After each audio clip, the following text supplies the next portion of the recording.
ஓம் ஸ்ரீ குருப்யோ நமஹ. இன்றைய இறை அமுதத்திலே நாம் பார்க்க இருக்கும் ஸ்தோத்திரம், திருப்பதியிலே கலியுக வரதனாக குடிகொண்டிருக்கும் ஸ்ரீ வெங்கடாஜலபதி மீது அருளிச் செய்யப்பட்ட ஸ்ரீ வெங்கடேஷ கராவலம்ப ஸ்தோத்திரத்தின் 11வது ஸ்லோகத்தை பார்க்க இருக்கிறோம்.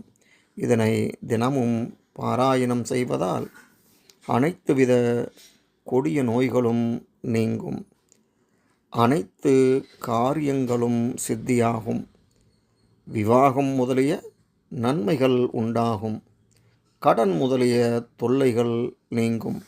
பாருங்கள், இப்பொழுது அந்த ஸ்தோத்திரத்தை பார்ப்போம். ரத்நாட்யதாமசுனிபத்த கடிப்பிரதேசம் மாணிக்யதர்ப்பண சுசன்னிபஜானுதேஷ ஜங்காத்வயேன பரிமோகித சர்வலோக ஸ்ரீவேங்கடேஷ மம தேஹி கராவலம்பம். ரத்நாட்யதாம சுனிபத்த கட்டிப்பிரதேச மாணிக்யதர்ப்பண சுசன்னிபஜானுதேஷ ஜங்காத்வயேன பரிமோகித சர்வலோக ஸ்ரீவேங்கடேஷ மம தேஹி கராவலம்பம்.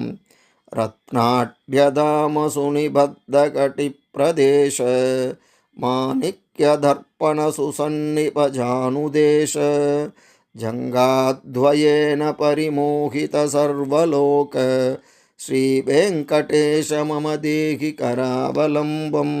இதன் தொடர்ச்சி அடுத்த பதிவிலே பார்ப்போம். நன்றி, வணக்கம்.